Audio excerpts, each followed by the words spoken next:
હું ભાવનાબેન ઠાકોર વાવથરા જિલ્લાની ઉપપ્રમુખ કોંગ્રેસમાં ફરજ બજાવું છું। હું 25 વર્ષથી કોંગ્રેસમાં છું, ફરજ બજાવું છું।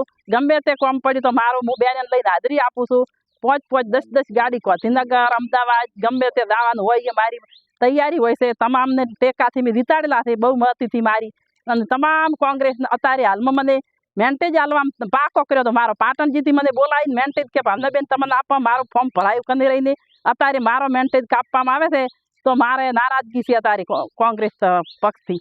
મને ખૂબ ખોટું બોલીને વિશ્વાસઘાત કર્યો મારા માટે। કોંગ્રેસના નેતાઓ રહ્યાને લાગવળગથી આલવામાં આવ્યો છે મેન્ટેજ, મારો નક્કી કરેલો મેન્ટેજ લાગવળગથી આલ્યો અને મને નારાજગી મને આવે છે અત્યારે હાલમાં કોંગ્રેસ પાર્ટીમાં। એટલે મારે કોંગ્રેસમાં રહેવું નહીં અત્યારે હાલમાં, અને મારે જે આગળ સમયમાં જે નિર્ણય કરવો છે એ કરીશ। હું 5 દિવસથી બેસી જાય હંમેશ માટે મેં કોંગ્રેસમાં વફાદારીથી રહીશું। અત્યારે હાલમાં મને નારાજગી છે એટલે હું અત્યારે હાલમાં નથી કોઈ કહેવા માગતી, બેસી જઈશું। એટલે દિવસમાં જે તે નિર્ણય કરીશ।